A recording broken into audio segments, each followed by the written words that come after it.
This show is produced by the Hartman Media Company. For more information and links to all our great podcasts, visit hartmanmedia.com.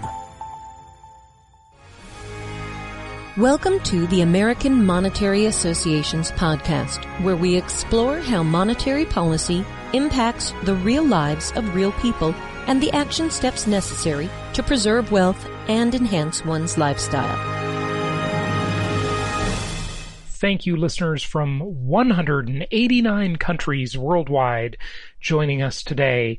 And as the crazy real estate market continues, as we experience uncertainty in so many things, one thing is certain. The home is the center of the universe for people worldwide. The home has become more important than ever, possibly more important than ever in human history. I mean, really think about that for a moment. The home is where it's at. It's all about the home nowadays, isn't it?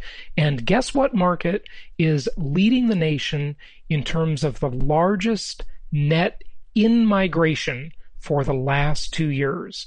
That is my new, well, not new anymore, I guess, my home state, new as of about 2.5 years ago, almost 3 years ago. Wow, I've been living here a while. And that is Florida. It is number one in the country for biggest in-migration for the past 2 years.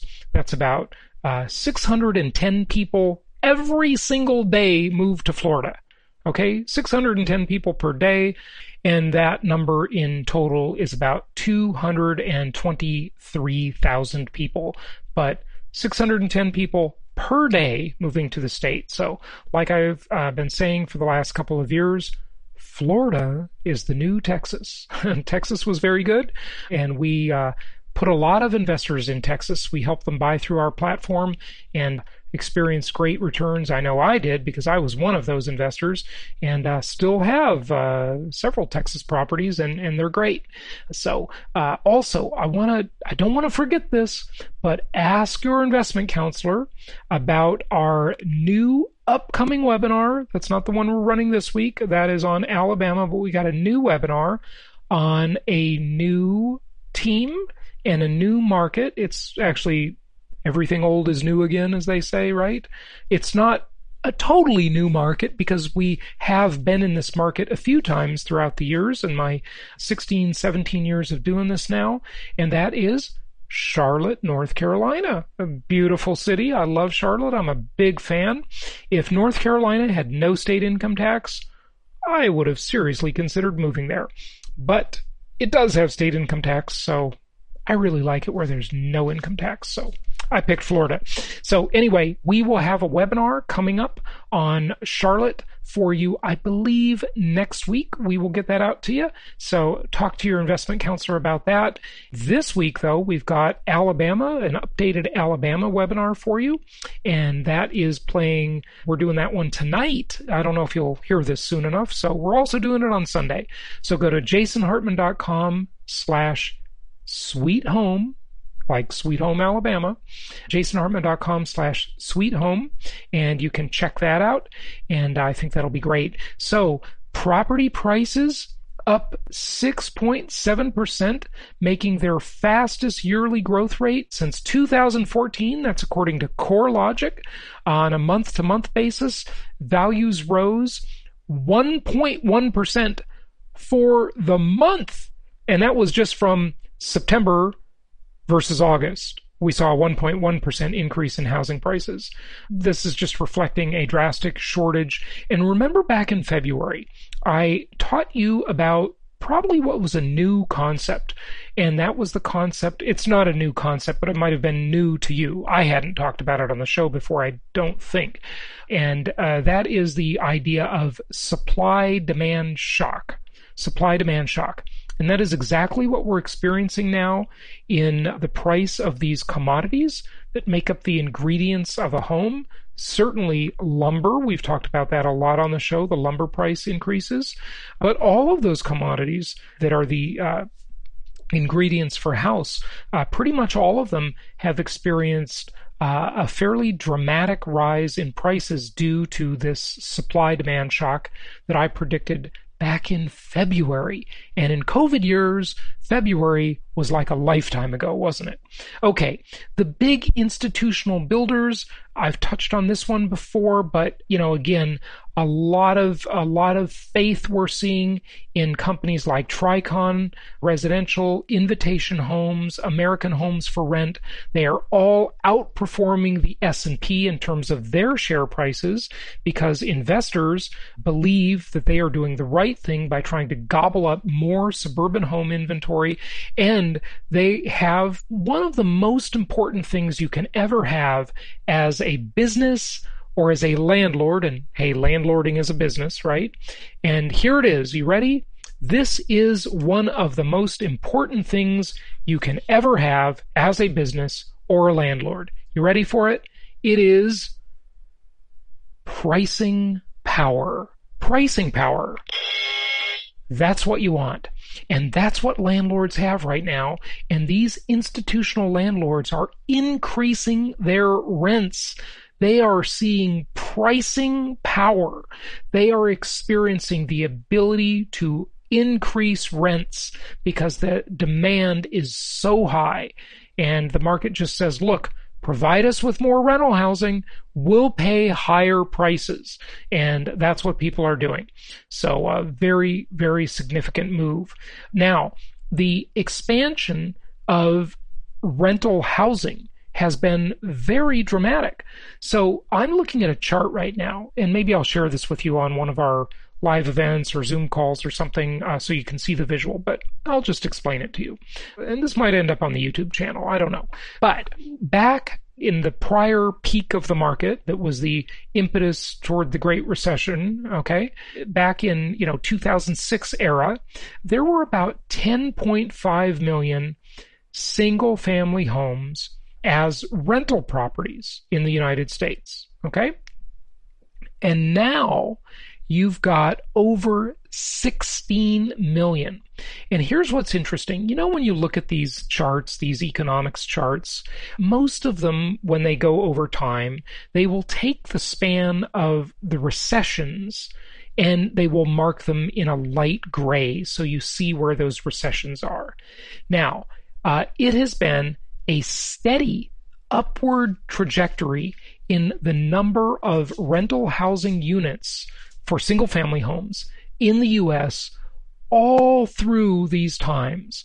It was a tiny blip, and this chart shows quarter by quarter because remember, that's how recessions are measured, okay?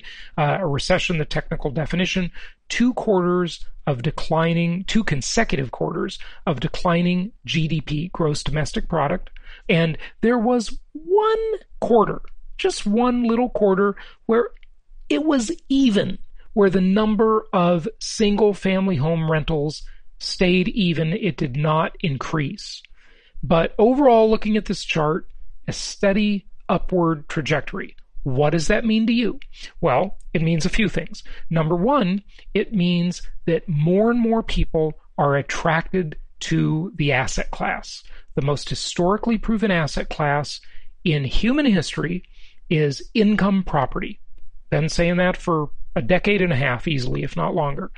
But it also shows you that there's more acceptance of this by the marketplace. Now, you might think, well, Jason, come on, that's not very significant. I think it is, because there are more people that want to rent single-family homes than ever before. Usually it was considered, okay, you move out of your parents' house when you're a young person, and, nowadays that usually means like 35 or 40 years old, you move out. If you're a slacker, failure to launch, just like the movie, you move out, and then you move into what? An apartment. And maybe you have a roommate. And then maybe you get rid of the roommate, you're making a little more money, so you have your own apartment. Or you move into a single-family home, but you move in with roommates. Well, now we're seeing more and more people that do not move out of that apartment to buy a house. They move out of the apartment to rent a house. This is a true cultural shift and a shift in the dynamics of the economy. It has never really been true before until recent years. So it's a significant trend. Mom and pop owners and individual investors own most of the country's 16 million rental homes. They are also raising rents, according to the Wall Street Journal, but not as aggressively as America's mega landlords, who use computer programs to match rents with demand and have their own investors to please because, they're public many times and they have shareholders to please. And if not, and they're private, they still have shareholders. September single-family rents climbed an average of 3.8% from a year earlier across 63 markets, regardless of the owner. And that's according to John Burns Consulting. John Burns has been on the show many times, so have many of his people. But listen to this, folks. You ready for this one? The end of this little Wall Street Journal article says, get this, it says, of the 63 markets, right, the average rent increase was 3.8% year over year, but out of the 63 markets, none of the markets declined in price. So every market saw an increase in rents. Every single market. Okay? Now, isn't that a lot different than the story you hear from the doom and gloomers, from the folks that were telling you the end of the world was coming and the complete opposite happened? Be careful who you follow. Be careful who you listen to. It's always best to do what Ayn Rand would do. Use your own mind and your own reasoning. And by the way, here's a tangent alert for you. If you haven't done so already, you must read the book 1984 by George Orwell. And you must also read Fahrenheit 451 by Ray Bradbury. And a movie recommendation. Now, this comes with a parental warning because I have interpreted this movie, which I did see in artsy theater a long time ago, but I watched it again starting last night. And this movie has adult content. So, put your hands over your kids' ears if you're in the car. I'm not going to say anything that bad. But this movie's interesting because it's about two things, and it's an alliteration. Ready? Here it is. Sex and socialism. Yep. What do you think about that? Sex and socialism. Yes, the two S words, right? One good, the other bad. There you go. And the movie is Unbearable, Lightness of Being. You may have seen this movie, and it's online, I think, on Amazon Prime. Maybe I'm watching it. I can't remember. But anyway, it's really about romance and love and, of course, sex and socialism, because it takes place in the 60s, set in the 60s, and they are in the I was going to say the Czech Republic, but back then it was Czechoslovakia, right? And it shows the prelude to the Russian invasion. And then, it shows the Russians kind of hanging around, doing their thing, kind of infiltrating in advance of the invasion, and then the tanks roll through the streets and they take over. And it is fascinating. Now, you might also like the sex part, but the socialism part is really fascinating too, because it shows you these communist thugs, right? And socialism and communism are just, a matter of degree separating the two. They're the same thing at the end of the day. So there you go, Bernie Sanders. You might call yourself a socialist, but you're really a communist. It's pretty much the same thing. As I've always said, communism is nothing more than socialism's big ugly brother.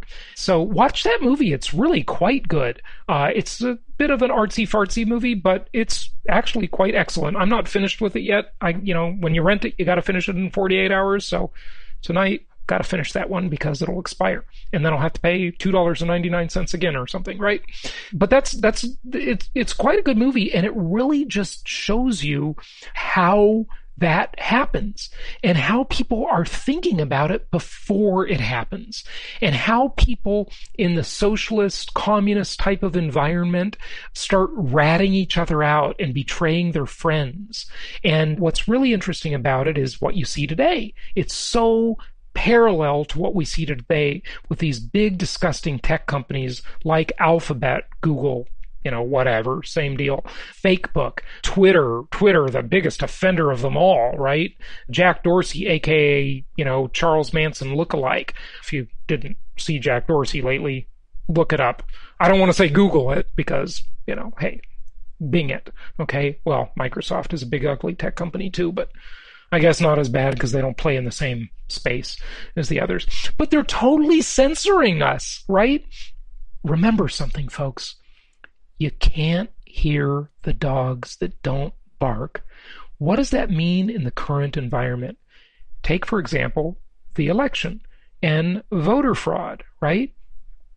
Everybody is saying, well, not everybody, but the less informed people are saying, well, there's no evidence of voter fraud. Well, there's no evidence because you don't see the evidence because you're getting your news from the sources that are censoring it. So it never gets to you, so you can't hear the dogs that don't bark.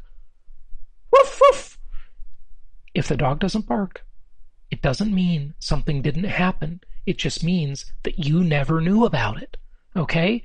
So you got to really take a deeper dive. You've got to look at alternative media. You've got to check out some other stuff. And I'm not saying it'll make a difference and sway the election. I don't know. I would just like to have an honest election. That's my only point. Of course, I would like the smaller government candidate to win over the socialist and, the pseudo-communist, right? But forget about what I want, okay? I just want a fair process. That's what's important, is to have our institution withstand the test of time, is that we've got to have process that people believe in and have confidence in and are willing to accept the results of. Because if we don't have that, the whole thing is at risk of crumbling. Could be fast, could be slow, but it's still at risk. So the book recommendations: 1984 by George Orwell, that was written in, I believe, 1949, and very prescient in advance. And then Fahrenheit 451. Isn't funny that both of these book titles have numbers in them? That's the temperature at which books burn, at Fahrenheit 451. And social media companies, Google, they're doing the same thing to us nowadays with their censorship. And then, of course, enjoy some sex and socialism with Unbearable Lightness of Being. It's a good movie. Got to finish it. Okay, so that's it. Let's get to our guest. We have a guest. We're going to talk about migration trends, New York City. And this guy, Ken Van Liew, is an interesting guy because he has done some big projects. So back when half the country didn't hate Donald Trump and they didn't have Trump derangement syndrome, remember, Trump was a guy people looked up to. I read his book, The Art of the Deal, when I was 24 years old, and it really influenced my thinking. It made me think big. I mean, doing deals with skyscrapers and building these giant, properties and these multi-zillion-dollar deals, right? And so this guest that we have today, Ken, is one of those bigger thinkers that's done some big real estate projects. So I think you'll enjoy this interview. If you need us, reach out, jasonhartman.com. Of course, the webinar, jasonhartman.com/Sweet Home Alabama. Just Sweet Home, but it'll remind you, Sweet Home Alabama, like the movie, like the song. It's a great song, by the way. That's available to you. And of course, 1-800-HARTMAN. If you're in the United States, you can call us right up on the good old telephone. All right, here we go with our guest.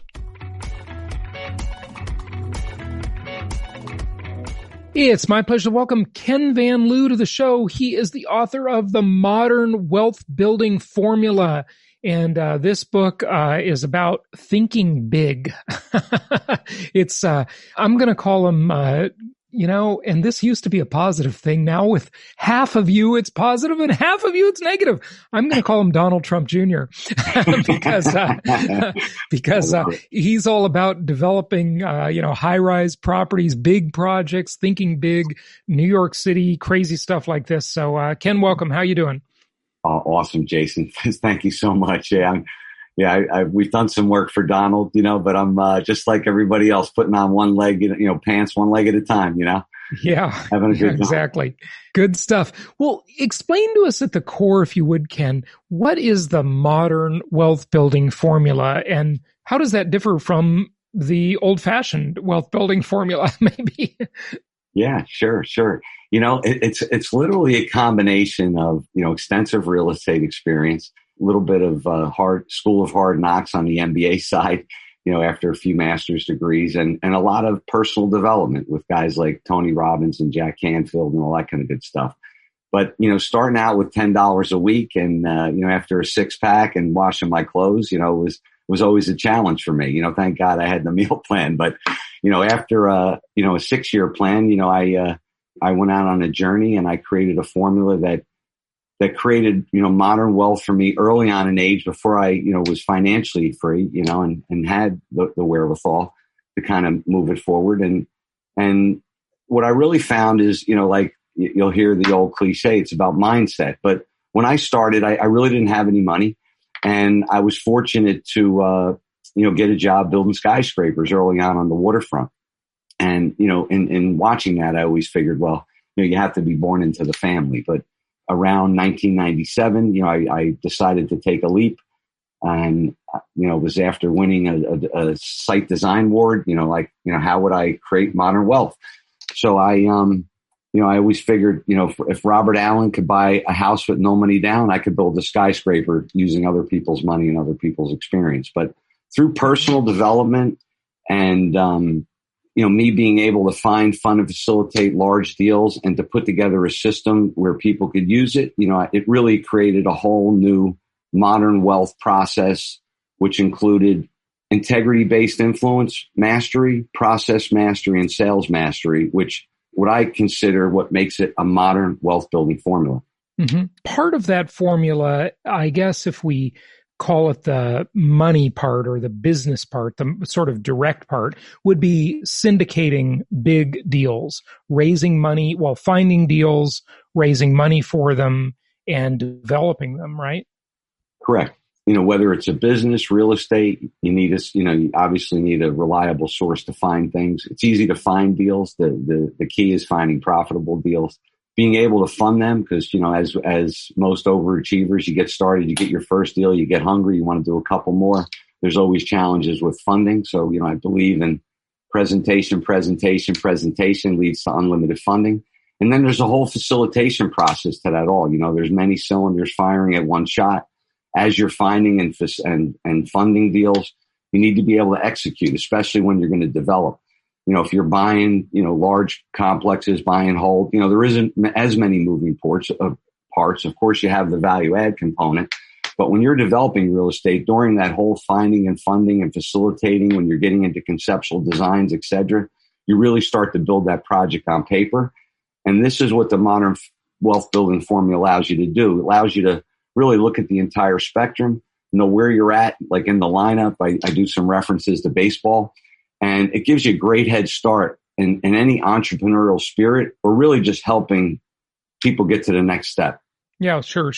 So you have a lot of, and maybe this is a little bit off topic, a little bit of a tangent for a moment, but I think our listeners would like to know your thoughts, Ken. You have a lot of experience with New York City. And in the times we're living in, the tide has definitely turned on, first off, business unfriendly places that are very expensive and, very intrusive government. New York, California, these types of places, there's a sea change going on. Yeah. And then especially you add, and that's been going on for, a couple of decades, right? But they've always been able to sort of hold because they've got certainly a lot of desirable qualities too, right? But in times of civil unrest and pandemic, that has caused additional pressure. What are your thoughts about, the real estate market, the commercial real estate market there, and, just the municipal finances? Because as we see these migration trends, anyone who's thinking ahead has got to worry about the tax base. You look at California and its tax base is just eroding. People leaving San Francisco, LA, New York City, there are other places too, but those are certainly the trophy kind of locations that people talk about. So what are your thoughts? It is a tough time, and I'm unfortunately, I'm going to the city tonight to visit my daughter. She lives on 170th Street, but, about 6 months, things got turned upside down. I had, some major projects going on in New York City that literally stopped. They created a whole, essential services process. And it was very eerie to be able to, to look down Madison Avenue and not see like one bus and one car.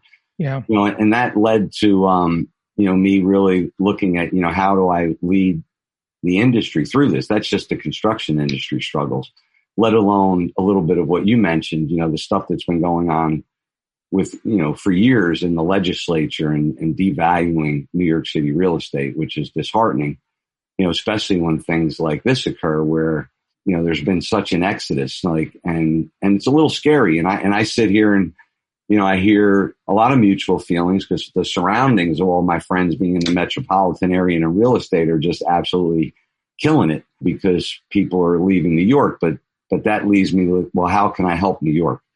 It's a whole new vertical innovation. Retail has been struggling for a while, after the pandemic, to see places boarded up, brings tears to your eyes. The commercial environment right now, I'm working with a lot of individuals to see what if and what would we have to do if, we started looking at commercial, conversions into residential. Is it cost effective?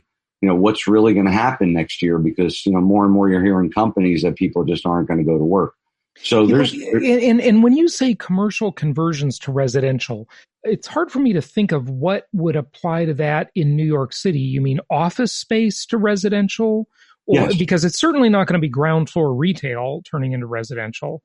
No, exactly. Like the model really in New York, ground floor is, typically the retail. Yeah. And then, sometimes you'll see, some multi-floors of retail, which has always struggled. Yeah. But essentially, there's these just towers right now of empty office space. One of my friends runs a large financial institution. He has like 70,000 square feet. 1,500 employees are working home. What does a company like that do? And then what does a landlord do?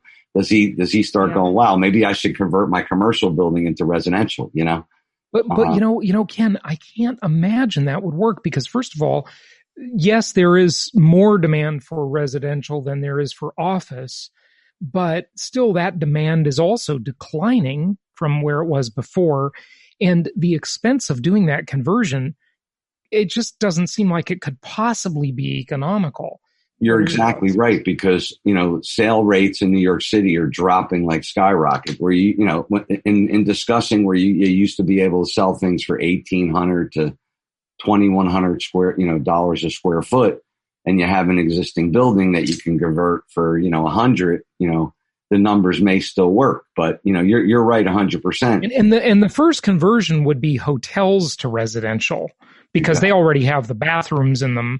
Office to residential is a much heavier conversion cost, right? But go ahead. Yeah. No, I think you're onto it. And as it really turns into a conversation because along the lines today, I'm like, how do all these structures, could they be used for renewable energy in any instance? Could it be used for, other things that could create, environment? Can you grow food in these places? Right now, New York City. That's, got to design that from scratch. But the high rise farming is a thing, and that's really interesting, for city use. But I can't imagine a conversion for that would work either. Yeah. Well, you're right. And the last thing that I have had the time to run numbers. We're going to be in a situation where, in 2008, when the city crashed, it was because, the union just drove the numbers where none of the projects penciled out.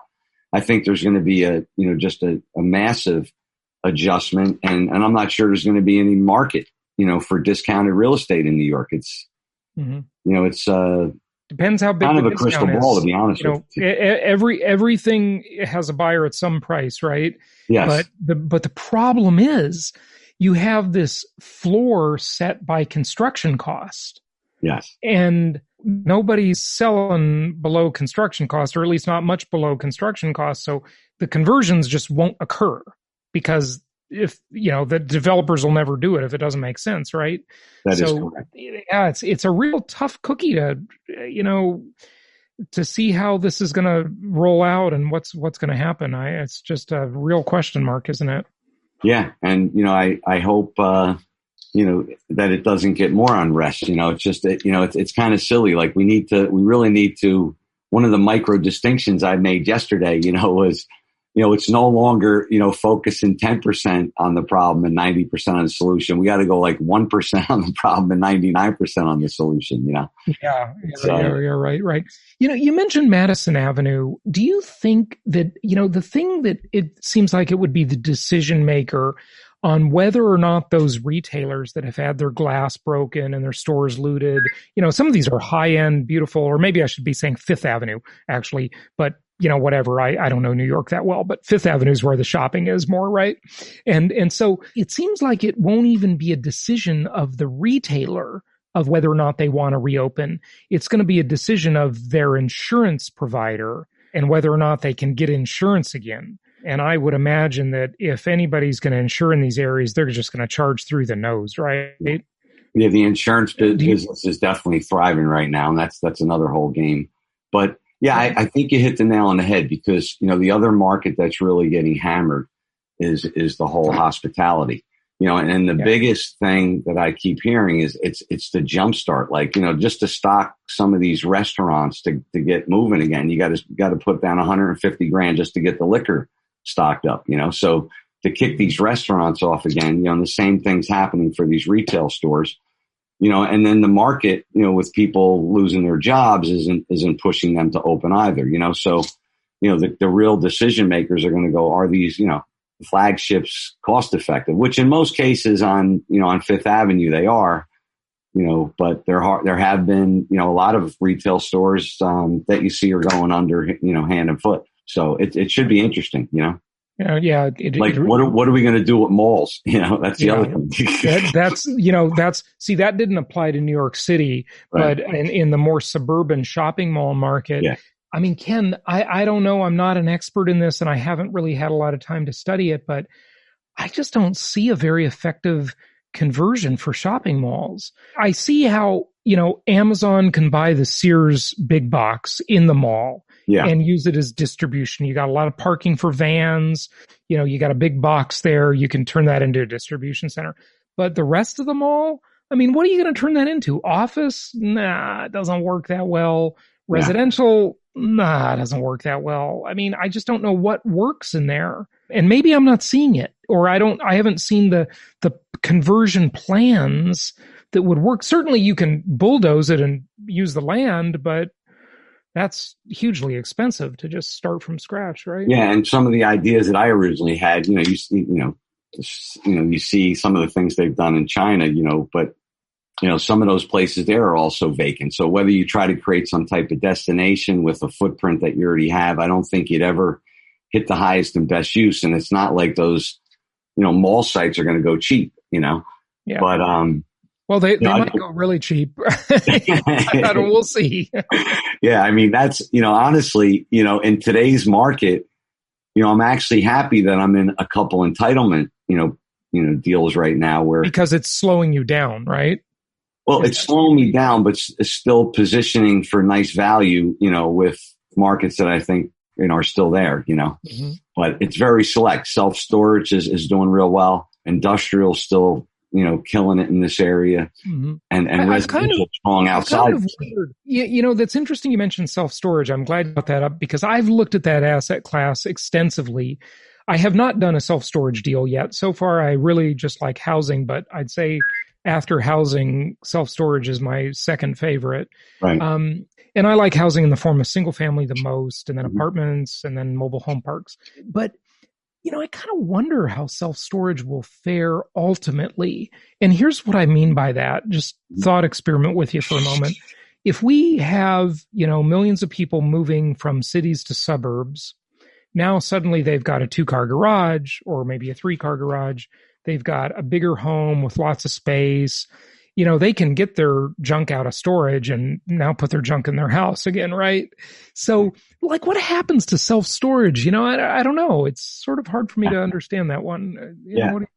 Yeah, it's interesting because, I've studied and I've driven in a lot of like garages and tried to get out of the car and, realize like there's just not a lot of space and, people like creating shelves and, people accumulate a lot of stuff. There is a multiplier that I found, based on residential density that's pretty accurate. I mean, the biggest issue that I'm finding with self-storage is that your competition, in this one area that I found, which is quite interesting, it's kind of like a little island in a very rich area where it will absorb, say, 30 to 40,000 of typical storage. But what's marketable there is large storage where people can come and like put their 5 cars or their boat, have a little mezzanine with the bar, hang out. Yeah.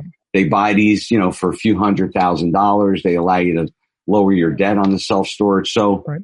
But the climate control and self-storage is strong, at least in the Jersey market, and the Arizona markets I've also looked. Yeah, really interesting. Well, what else do you want people to know? Anything else you want to share from the book, or anything in general? Just share it with us. That may be questions I haven't asked you.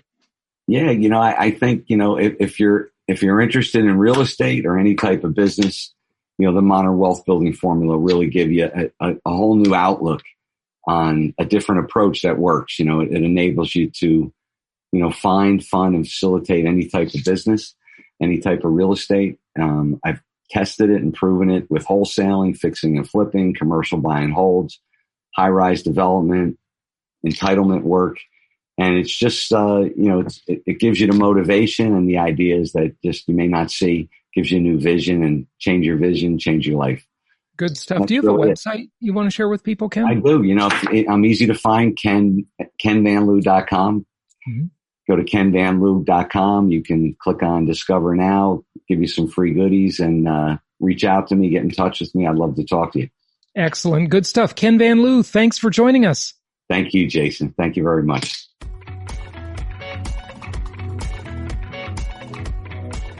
Thank you so much for listening. Please be sure to subscribe so that you don't miss any episodes. Be sure to check out the show's specific website and our general website, hartmanmedia.com, for appropriate disclaimers and terms of service. Remember that guest opinions are their own, and if you require specific legal or tax advice or advice in any other specialized area, please consult an appropriate professional. And we also very much appreciate you reviewing the show. Please go to iTunes or Stitcher Radio or whatever platform you're using and write a review for the show. We would very much appreciate that. And be sure to make it official and subscribe so you do not miss any episodes. We look forward to seeing you on the next episode.